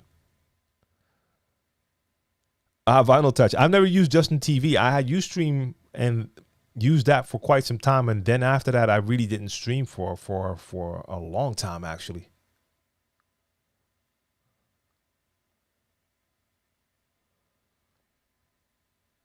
Possibly share a top 3 record pool for you. I don't have one. I use one record pool. That's DJ City. And when I'm DJing here in the live stream sessions, most of the times I'm using BeatSource with BeatSource link. to use their music in my DJ software. So that's my main setup. Of course, besides the music that I have on my own computer. So DJ City and BeatSource. Rico Radio says, what would you recommend as a PC setup? My question would be, what are you going to use your PC for? That is important, because that's going to define, or at least dictate, what type of setup you're going to use. Kanura, thanks for the great advice about great organization. Please talk about DJ branding and marketing. I'm a young DJ trying to shoot the sky, but I'm green on what to do. Well, it's a good question, but it's also a pretty broad question. So DJ branding and marketing. So we were talking about it a little bit earlier, about the gig, and who was it again? I need to scroll up to see. But about the Amsterdam Dance Event gig, and someone who wanted to get his social media right. So let's just start there. If you're talking about branding, you want to make sure that anywhere that you're visible, that you have the same message going on everywhere. So information-wise, you need to have the same info available. So whenever someone finds you anywhere, that they can see that same info.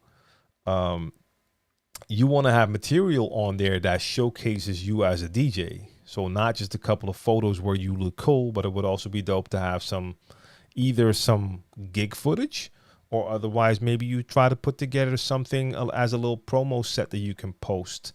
But networking is also really important. Look, I don't know what level you're currently at. So if you're just starting out, then maybe you're still in the practice phase, and then you actually shouldn't be trying to promote yourself too hard, because some people are promoting themselves when they don't have the skills yet. And then people, if they do run into you and they hear that you are at a low level, that's actually not going to be the promo you're looking for. I should do a separate, you know what? I'm relaunching the podcast. Actually, my first episode is going live this week, and my podcast is going to be a new format. In the past, my podcast was basically a Q&A show like this. I would just select a bunch of questions and then answer them during the podcast. I'm not going to do that anymore, because I'm already doing that in these live sessions, and these live sessions are available online as a replay, so people can already do that. My podcast from now on is going to be one subject per episode. So the first podcast, the first episode is going out this week. The subject there is selecting songs for a set.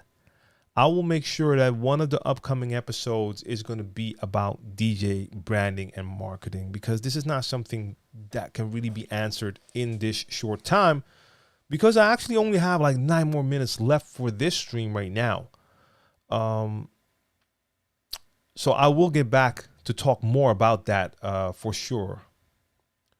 Weston Park, I always think the basics are the most important part of learning Scratch, but just wondering if that's possible on self-teaching, or is it better to tutor, take tutor lessons? Well, you are spot on about that. The basics are the most important. Like, the baby Scratch might seem like it's simple, quote unquote simple, but that movement right there is the foundation of all scratches you're going to do after that. Now, look, there's great material online nowadays. There's a lot of DJ schools where you can learn in person. I come from a time when I didn't really have that, unless you had, like, if you knew a DJ, maybe someone could teach you. I had to learn just by listening to tapes and hear scratches and try to emulate that and teach myself. Half of the techniques I used, I didn't even know the names. I was just learning how to do stuff. I heard it, try to make it sound like it. Later on, I learned that, oh, this is what that's called. Okay, I didn't even know that. So you can teach yourself, but yes, there's so much information out there as well. Ah, that's dope, Sir Jazz.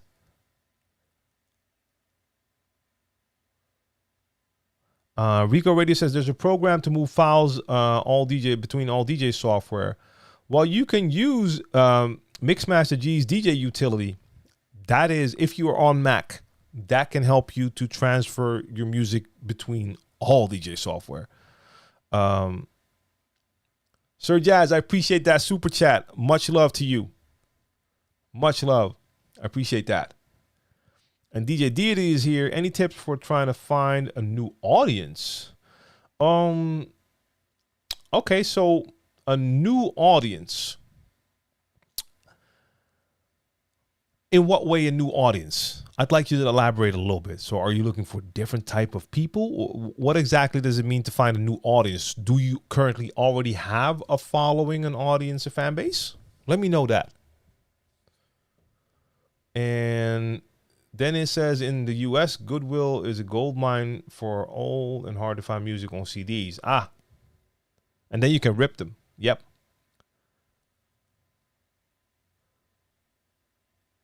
Yeah, Vinyl Touch says the same thing. The conversion utility tool, Mixmaster G, is the guy who makes it, so he has all the info. Ves, see you soon. And Malou, the specialist, says, I use 2 laptops to play. You could still use OBS. If you use 2 laptops, then you can still use OBS. Yes. Yeah, but I currently don't even have 1 good working laptop, so let alone 2. So currently that's not an option for me. And look, to be honest, what I'm going to do, let's say, for instance, that in-store, I don't really want to focus on too much.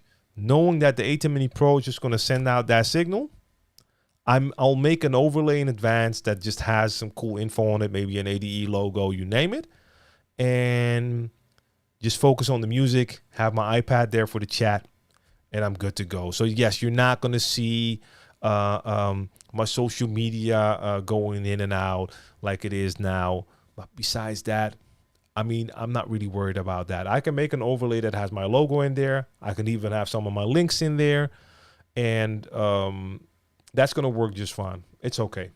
But yes, you could definitely do that. If you have 2 laptops, then you could just have one as the streaming laptop and the other one as the DJ laptop for sure.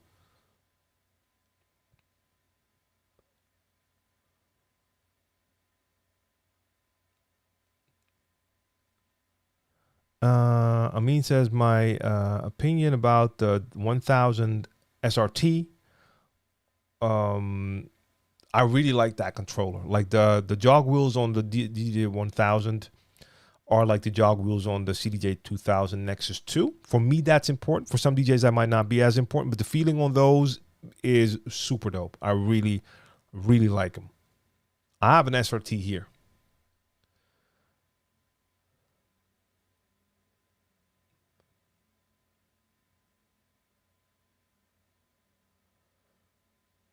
Vinyl Touch says, what do you think of Pioneer's recent moves to release CDJs solely for Rekordbox and then have other vendors like Serato have to play catch up? Do you think this may hurt Pioneer in the long run given Denon's advances? Or are they safe due to their venue presence? I mean, they're safe for sure due to their presence. And I don't even think that's such a thing. Did they ever release a CDJ that was like Serato compatible from the get? I don't remember that. So for instance, yes, Serato had to release the update and they just did that. They're now compatible with the 3000s in HID mode. 3000s have been out for a while, but not that long. I don't think it hurts them. No, I don't think it hurts them.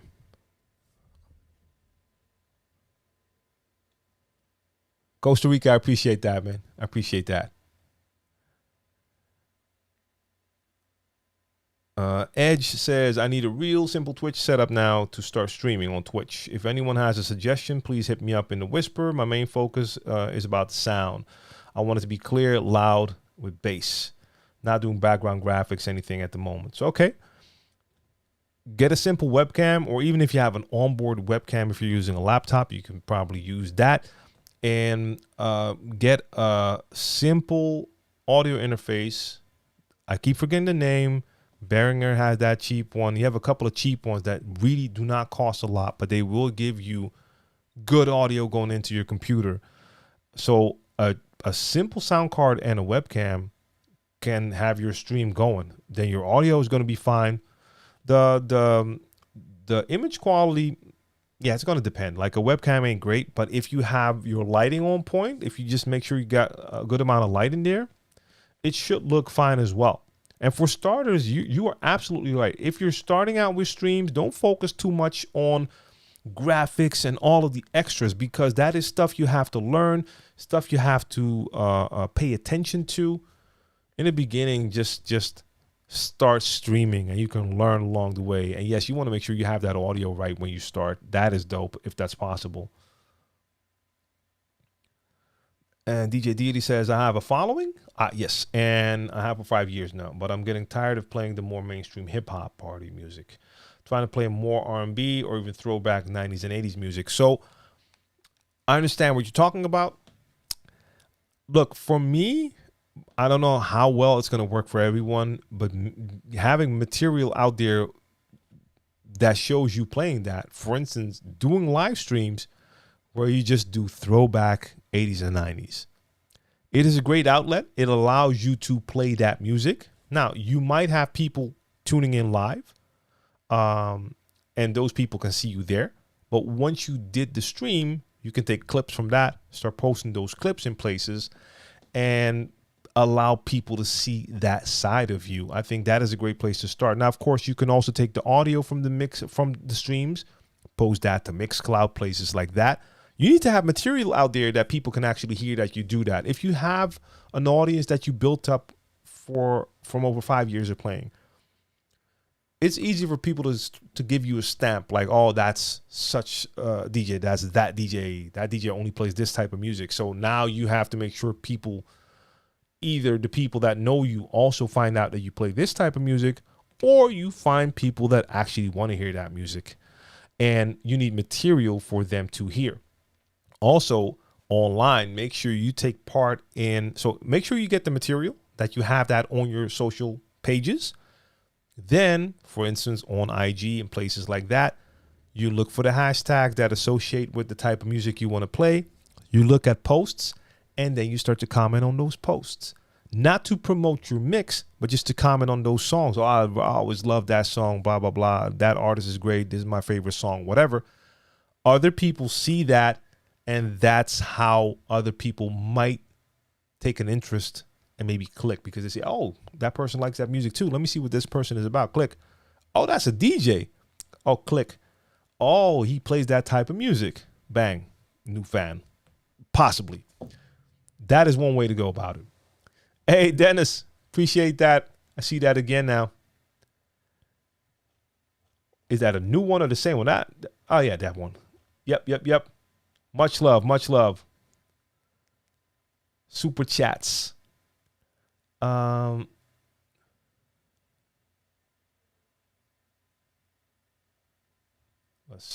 see. Yeah, so for it doesn't have to become complicated, Edge. It doesn't have to become too complicated. So for instance, if you have a webcam, that is a USB device that's connected to your computer will recognize it. And if you download OBS, which is streaming software, that will recognize your webcam. So now you have your video source. Now you need an audio source. Like you said, the quality is important. You get a simple audio interface. People in the chat, there's a simple Behringer. We always talk about the Behringer. I forgot the name. A simple audio interface, but it gives you good audio quality. You connect that to your computer through USB, and your streaming software, OBS, will also recognize that. And now you have your audio source. Now you have an audio source and video source. That is all you need for streaming. You go to YouTube, you just watch one OBS tutorial. It'll teach you the setup. It'll teach you the setup to get OBS started. All right, it's in the chat already. It's the 202. That's the interface. Yes. All right, Malu. See you next time. And let's see. A couple more real quick because it's already 10. I was supposed to end that stream and I got to get back to work. So Sayad has a question. How did you start as a DJ? So that's way back. Like, just to make the story real short, hip hop sparked my interest. When I first saw hip hop culture, I saw b-boying, breakdance, I saw graffiti, I saw DJs. So my first introduction was back in '83 when I saw Hey You by Rocksteady Crew. That vibe caught my attention straight away. Like, okay, this is something I want to know more about. Hearing hip hop, hearing scratches in the old songs made me just it really caught my attention, and I got my first DJ set when I was 16. I was drumming at 14. I was into rhythm, and that really helped me out as a DJ as well, because I didn't have to learn about counting music because I had that feel from drumming. I kind of understood what a one count was without even knowing the term one count or beats and bars. Because of drumming, I just had the feel for it. But I started at that age just practicing at home whenever I could. And that turned into me a couple of years later, like playing at house parties, not house music parties, but actual going to a friend's house with equipment and bringing records and playing there, to playing at a youth center, to playing at bars, clubs, festivals, you name it. So that's the real short story. Hey, Daniel Peterson, what up, what up? Yeah, I mean, it remains a strange thing. Like, I know people who are subscribed to my YouTube channel, for instance, and then I upload a video and then they tell me like, hey, I haven't seen you in 12 months. And then I'm like, okay, the last video was 3 weeks ago and I didn't get a notification either. So even though, I mean, I always tell people like, hey, make sure you activate the notifications, but I hear this more often that people still don't even get a notification. So it happens. But I'm here every Wednesday. The Q&A is every Wednesday, so you can tune into that.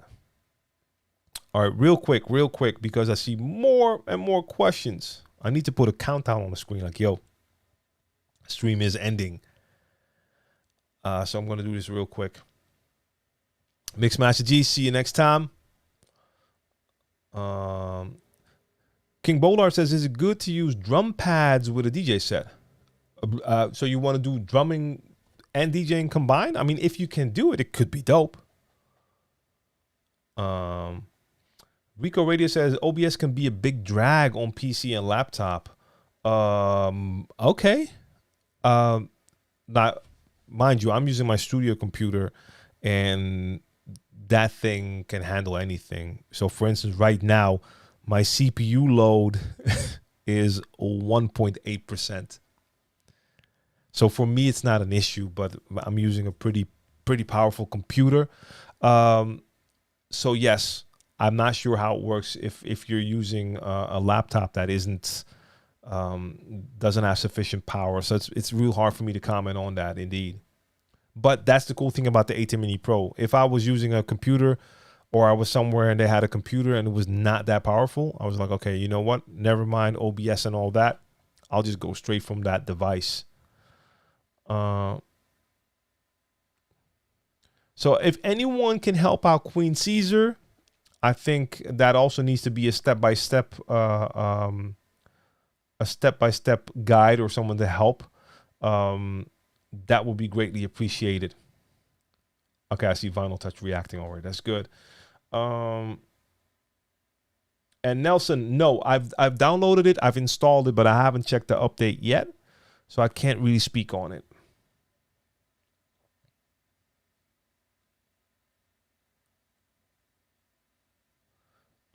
Let's see. DJ Booba was good. How to stream a DJ set using 2 computers. So basically one computer would have the streaming software and the other computer would be the DJ computer. That's probably the setup you're describing. Then you would need to connect the camera to the streaming computer. That could be a webcam, or you would have to have a capture device for your camera. That needs to go into the streaming computer. Then you need an audio interface to catch the music coming out of your DJ set. it's beyond that. I can't really describe it. You would probably have to have like a diagram that can show you that, but that is basically the setup that you're going to be using. People in the chat who are talking to each other and want to help each other out, make sure you follow each other, because we're about to end the stream, and that means that the chat will stop too. So make sure you follow each other. Edge iRig also works, but I believe that 202 sound card, external sound device, is way cheaper than the iRig. So I think that is a much better option, because I heard it's very affordable, but it has quite good quality. So it's the Behringer 202, the UCA 202, and I see that for okay, I can buy that here for $26. Oh, and this one has it even cheaper, 22. Oh, plus 4 shipping. Oh, that's still okay. So between 25 and $30 for the Behringer UCA 202. That is very affordable. So that is a great place to start, even if you're on a budget. That is pretty good. Amin, salute, respect to you. Mr. Arnab, welcome. Even though the stream is ending, salute to you, welcome. Shirk Maturin, do you think Rekordbox will overtake Serato in the DJ community? Depends on how you look at it. I mean, I don't know percentage-wise who is using what. Keep in mind, there are a lot of DJs worldwide using CDJs. They use Rekordbox to manage their music. Then you have a bunch of controller DJs using Rekordbox as well. So I don't know percentage-wise what is what. Overtake, well, they might at a certain point. They might. I mean, they both work great. So, for instance, for my use as a turntable DVS DJ, I mean, they both work great. Interfaces are kind of similar, even though I like the tagging in Rekordbox way better than in Serato. I don't know. We'll see. But at the end of the day, does it really matter? You're going to have to find out which one works best for you anyway and just use that. That's my opinion, at least. Fidel, see you next time. And DJ Elemental says, what's a good trick to learn open fader scratches when you've been closed fader scratching for so long? It's just hard. It's really, really hard. It takes a lot of practice. That's why some DJs prefer to go to hamster style, because they cannot get used to it otherwise, I think. I just need to practice it as well. But there's no tricks. That's the thing. I don't think there's tricks. It's just practice. And you just need to start practicing it slow. But I totally understand where you're coming from. I have that same thing if I want to do flares with the hand that I normally use for my transformer. Transformer is closed to open. That flare is open to close, and I have a hard time doing that still. And yes, like Shirk says, a good audio for your stream is the key. Like, I mean, having good video is cool, and I try to maintain a high production value. Also, even though I'm streaming for myself, it's very selfish. I play what I want to play. It's the total freedom. I do what I want to do. At the same time, I do this because I want people to be able to see what I do, and I want it to look as good as possible. Now, mind you, the way it's looking now is not even the way it normally looks, because I mean, the lighting is not even where it normally is. I mean, normally I would have more light so you can see better, but I'm on my ambiance right now. That's why you got that nice yellow hue going on.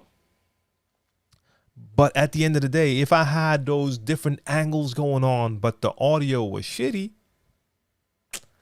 yeah, that's not going to cut it. So your audio needs to be on point, 1000%. All right, I'm going to start doing the shout outs. So salute Shirk, Fidel, Nelson, Vinyl Touch,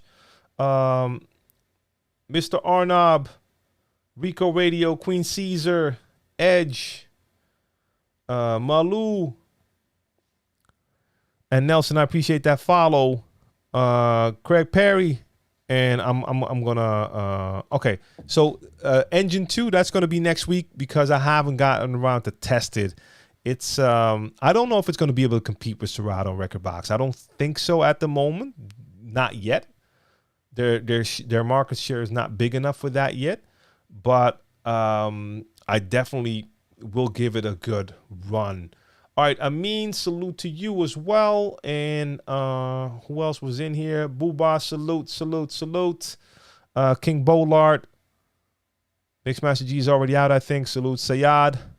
All of you in here. DJ Dennis, DJ Deity. Thank you for tuning in. I'll be back on Monday with Crates. Going to be a vinyl edition. Big V. Salute to you. And yeah, I'll be back on Monday with Crates. On Wednesday, you can catch my live Amsterdam Dance Event stream. And on Wednesday, I'll be back with Share the Knowledge live as well. What time is it? It's 10. Okay, a little bit later.